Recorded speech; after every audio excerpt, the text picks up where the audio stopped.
Hi, and welcome to my channel, Laura's Library Card.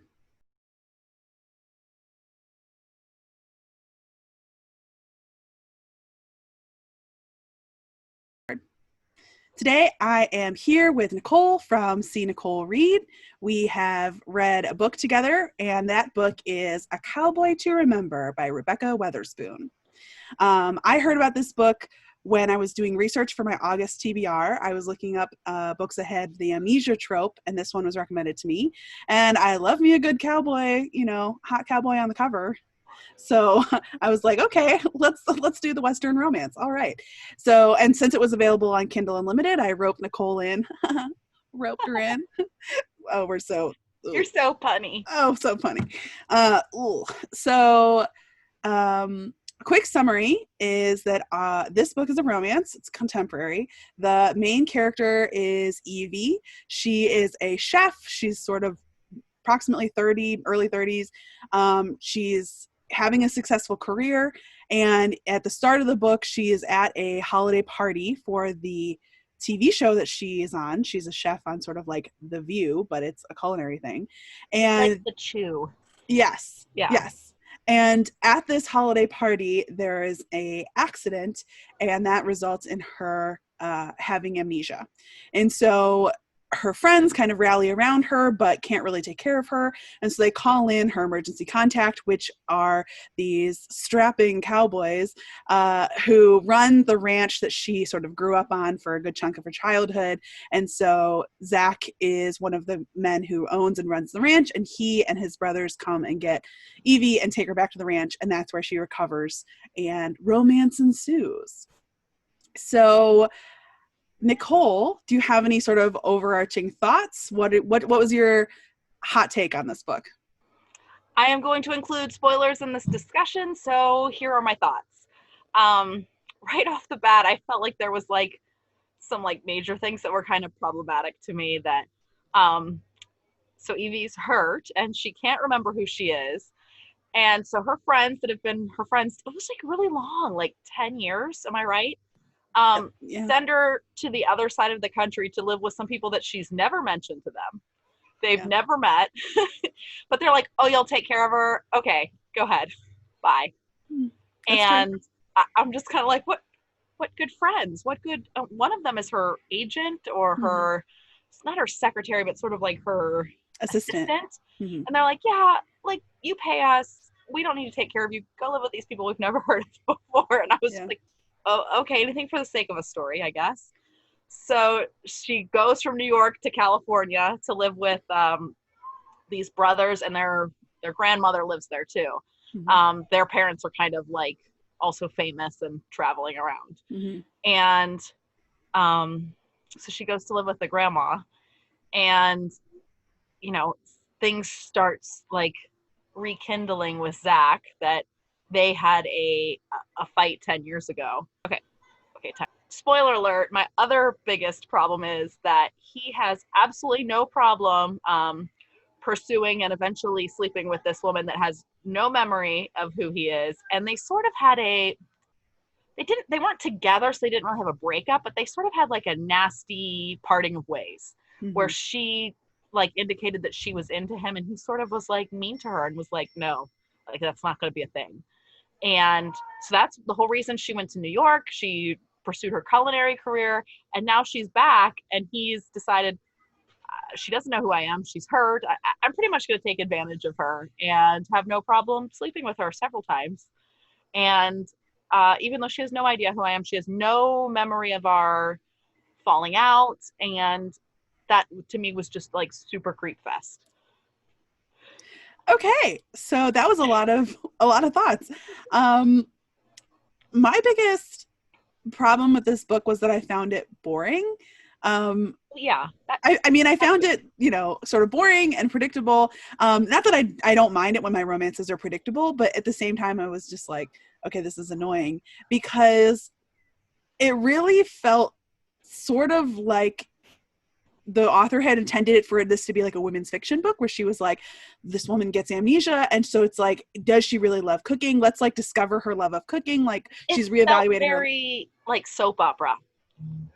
I not sure I would definitely, well, I mean, yes, to some extent, yes. I'm Like, not saying like the overdone like dramatics, but that like the storyline in itself, the yeah, amnesia, the moving to like with hot cowboys, like it was very soap opera to me. I mean, that was sort of fine / expected for me. So like, I didn't get that element, but I don't know. For me, it was just like, I felt like Evie doesn't have any personality, which is understandable because her whole self has been erased. Right. So I'm on board with that. And at first I was like, okay, a lot of these side characters are really like quirky or like kind of have some personality, but then they don't get enough time to like shine on the page. And Mm-hmm. by the time she's out there and like settled in, there was like too many characters. Like I was like, who's this Lilac character? What is her job here? Like who is this Corey character? What is her job here? And so I felt frustrated that I wasn't following who all the side characters were. It felt like they were introduced solely for the purpose of being in another book down the road. I think that that's partly true. And I think that it's partly so that the Evie could have this like strong support system, you know, yeah, it hadn't really occurred to me that you're totally right, that her friends are like, are you okay? Like, we care about you. Bye. Like, Chaos. Bye. yeah. And so I felt like her friends really did care about her, and they kept checking up on her, and they kept like, you know, filling her in on pictures and who sent these flowers, you know, who's in this picture, da da da. But you're right, like they do just kind of like pack her up and are like, well, this is someone from your past that you grew up with, so, you know, bye. You're right, they do pack her across the country, and it was very like awkward now that I think about it. But while I was reading, that didn't really strike me weirdly.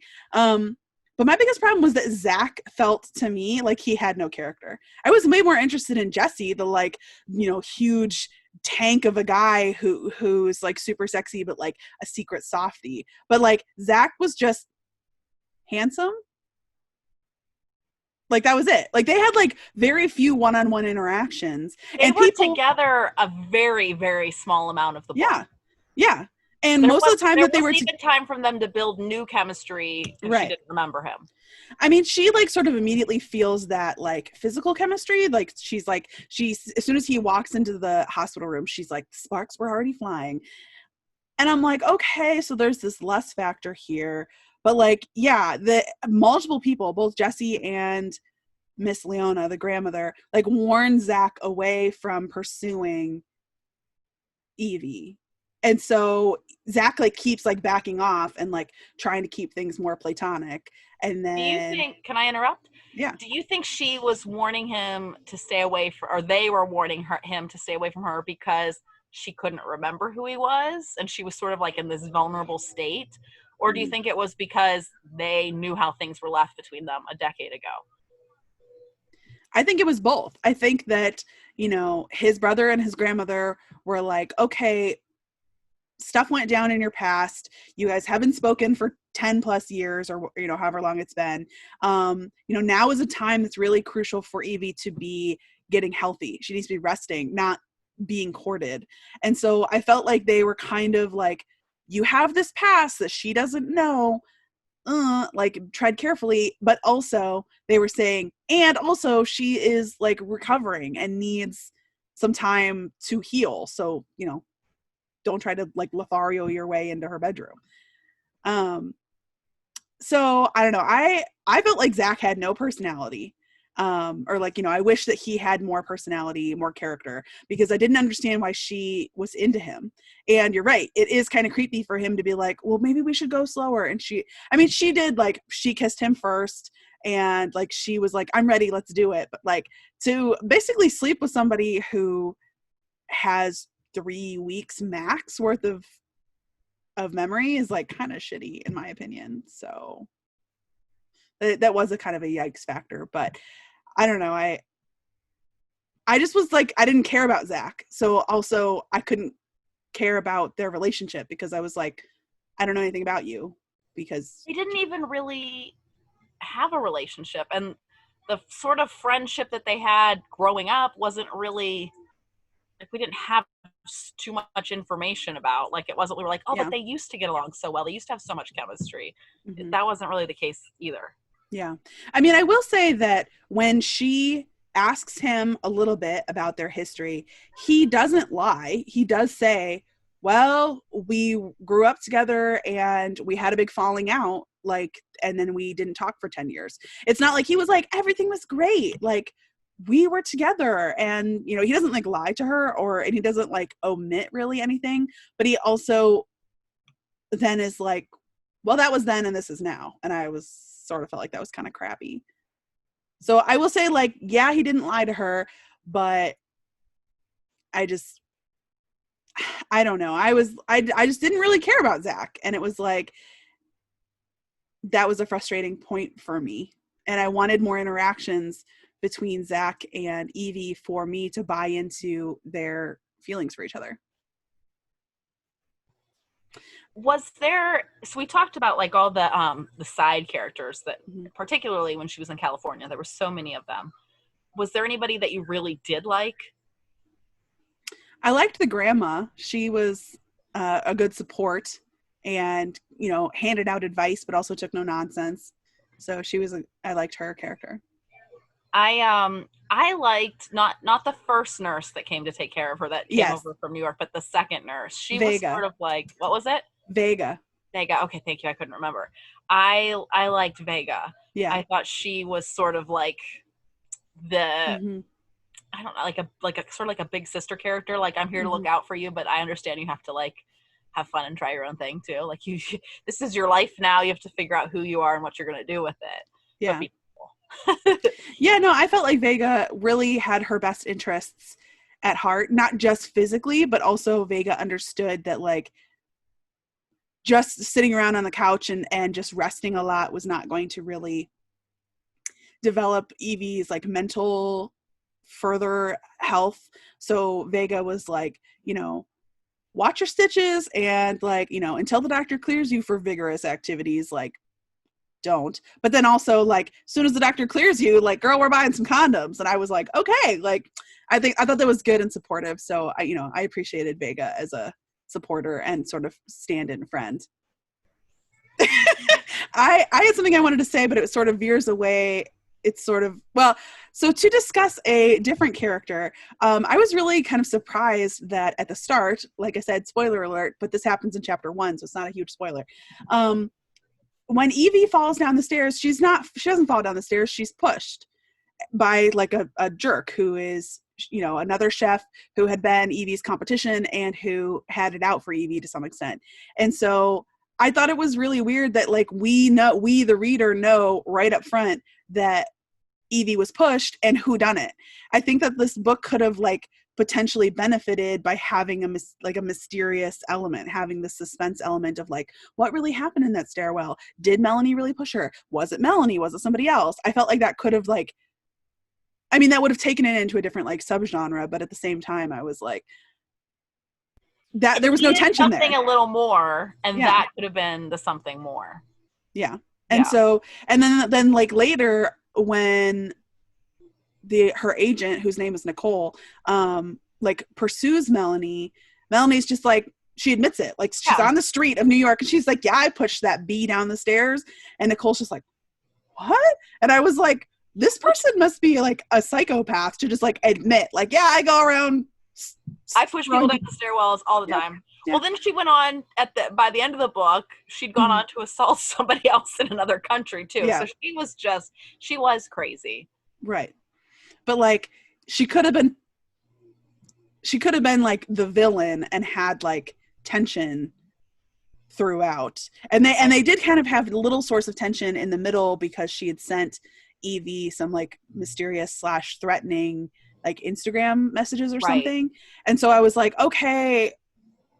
I mean, basically Melanie was just a psychopath because she like very blatantly admitted to pushing her and sent those messages and blah, blah, blah, blah. There was no like, oh, I pushed her and she like was laying in a pool of her own blood unconscious. Like, you know, maybe I should keep quiet about me doing that. She didn't have any of those qualms. So she really was a psychopath. But to me, that was like an element that could have been better woven into the book and added more intrigue.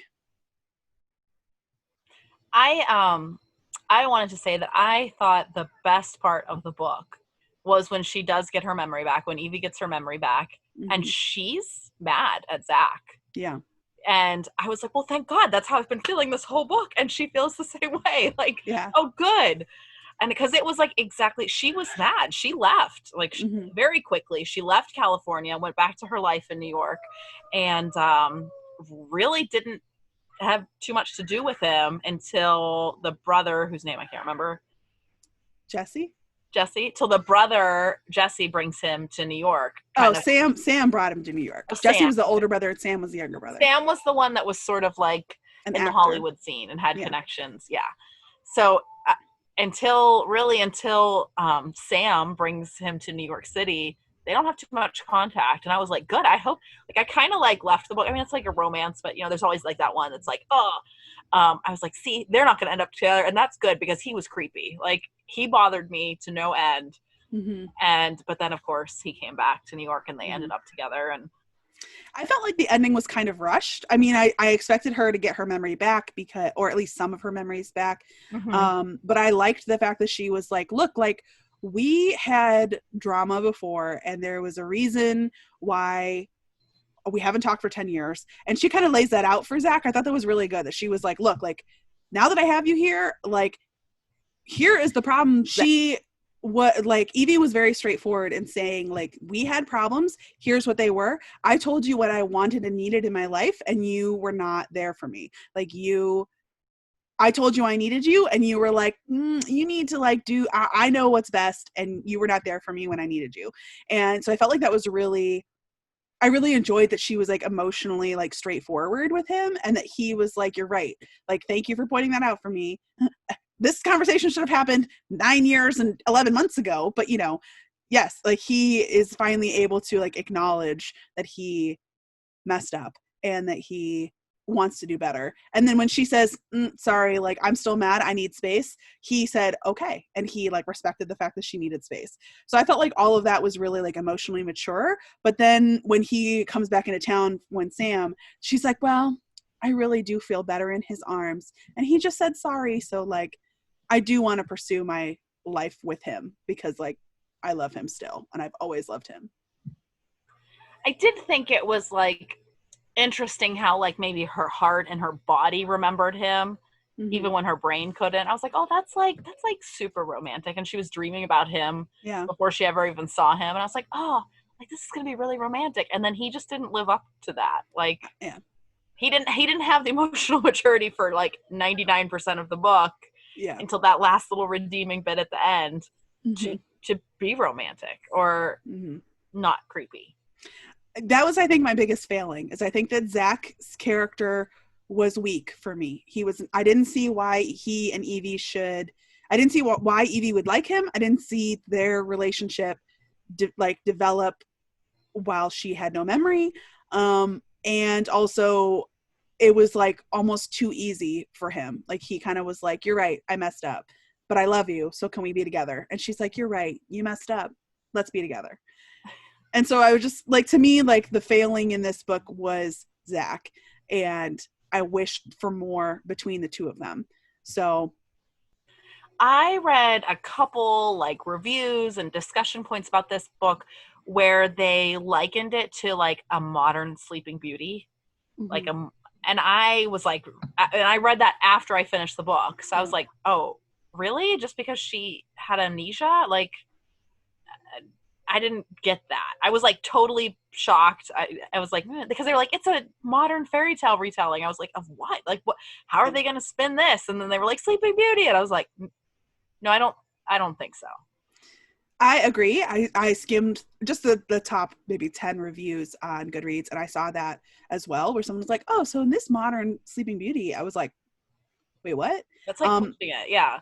I really felt like that was a big stretch, just because Sleeping Beauty is like everybody stops, and then, like, the one guy saves the day by doing the thing, whereas, like, in this book, she lost her memory, but then, like, a lot of things are happening and she gains new perspectives while during the time that she had the amnesia. So Right. I feel like it's a really big stretch.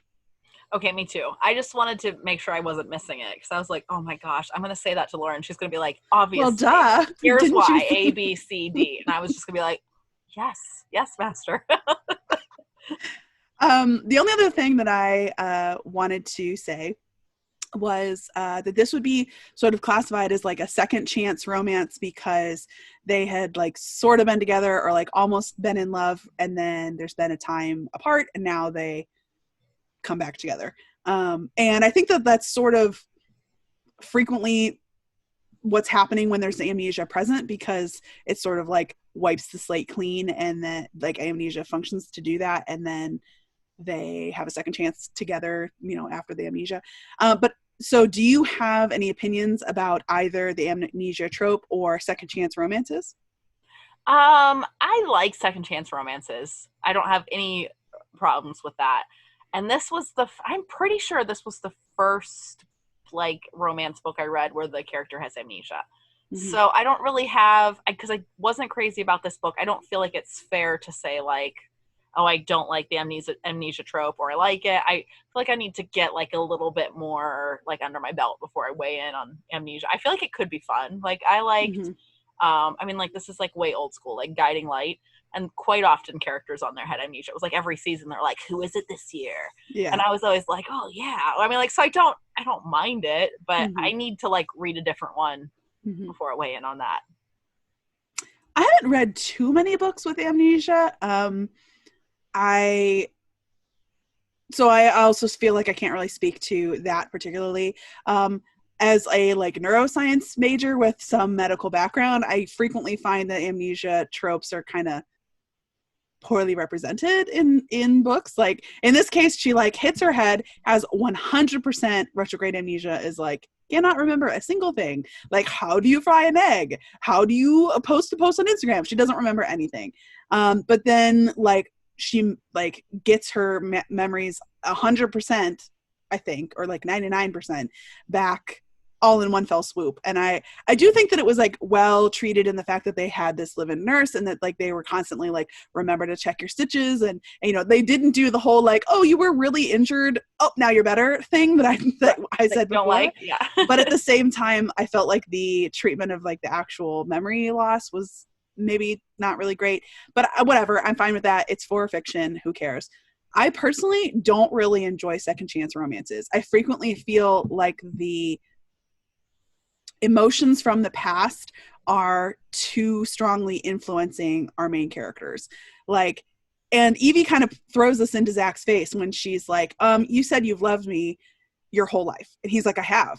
And she's like, so when did you like realize this? And he's like, it wasn't until after our fight that I really officially acknowledged to myself that I had always loved you. And she's like, then why did I not hear from you for 10 years? It was 10 years, right? Like, yeah. I mean, it was 10 years from the time of their fight till the time of the book. So even if he took 2 years or 5 years to realize that he really was in love with her and has always been in love with her, like, why didn't he contact her? Right. Or so that, yeah, like ask his brothers about her, like something. Right. Yeah. And so to me, like, I understood Evie's anger and hurt feelings over that fact, because like that seems like a serious thing to me. And so, yeah, that's a frequent part of second chance romances, is like, oh, we didn't work out before. And so now we think we're going to magically work out. Or like in other books, the character who's like, well, I've loved you this whole time. And I'm like, well, then why'd you go off and live your own life doing something else if you've loved this person this whole time? Or, and not even for a little bit, like to go figure yourself out and mature and think about your life, like backpack through Europe for 3 months, but it's like a decade went past. Yeah. Like I lost all my 20s and I'm in my 30s now, and I waited for you this long. Yeah. Like I need like the second chance to come after a little bit. Sure. Yeah. I mean, I guess, for example, The Notebook is like kind of a second chance romance, but it hasn't been that long, right? It's been, well, he went to 5 years. Everything. The Notebook is like, this is gonna be like such a sappy like little white girl thing to say. I read that book at just the right time in my life that it's like my favorite book, my favorite movie, and I love it. So I don't mind second chance romances, I guess, in the end. I know you just said you're not crazy about them, but I do like them. And there are good and bad examples of every trope. Of everything, yeah. So, final thoughts on the book. Do you have any other topics you wanted to say, or you want to just go into a rating? Covered everything that I wanted to say about the book, and I guess we could go into a rating. I want you to go first. The one thing that I will say is there is plenty of good representation in this book. Yeah, when you think about all the friends and the right, there's there was a bunch of friends. There was LGBTQ representation. I think almost every character was Black character. Maybe Vega wasn't. I can't remember. So yeah, there was plenty of representation. One of your favorite tropes showed up, where everyone just kind of throws money at everything. Oh yeah, everybody's rich. Everyone was rich and famous and beautiful. So, but I will say she was rich, and he was also doing very well at the ranch. So they had their own money. That's true. It wasn't like he threw money at everything and fixed every problem for her. But you're right. It was like, oh, what's money like?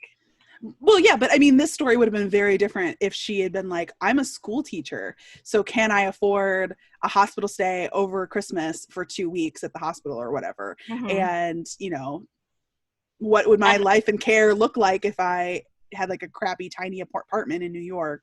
Right.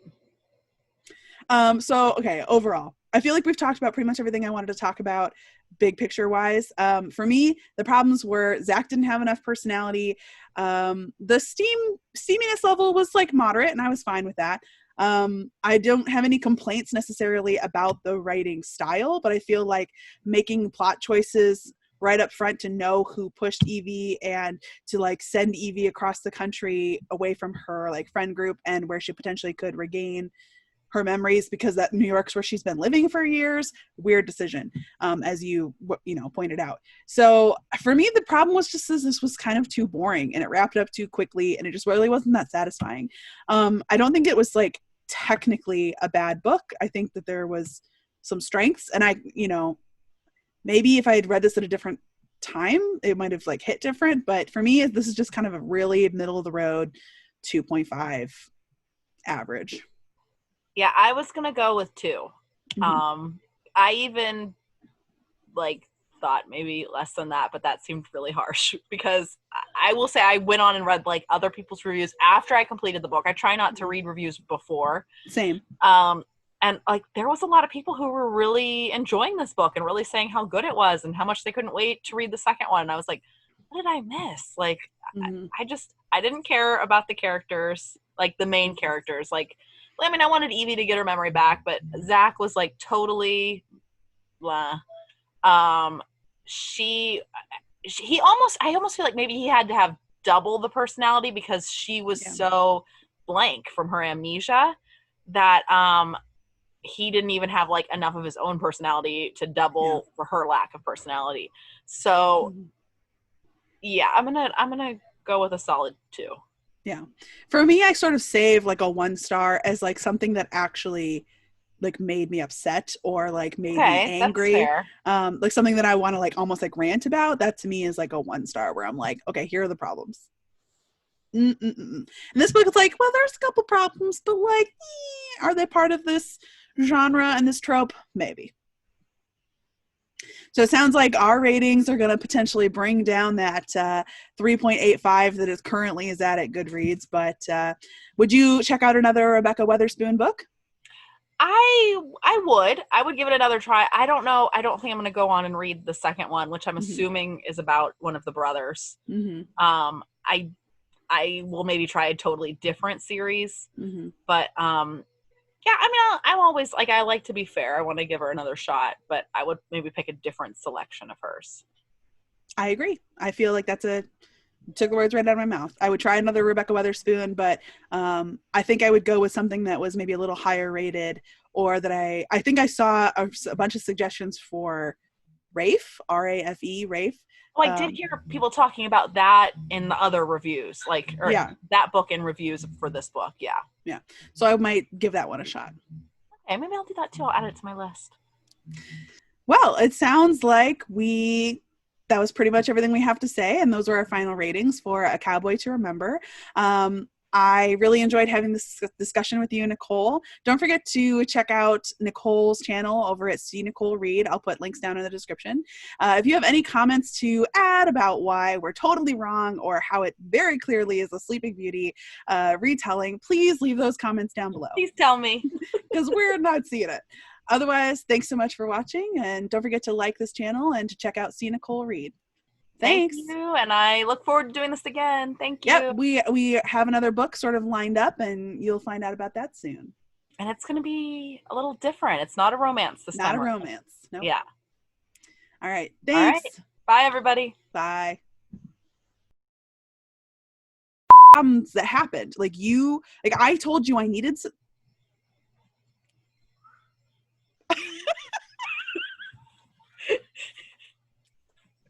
Hold on, I gotta move to get the light on.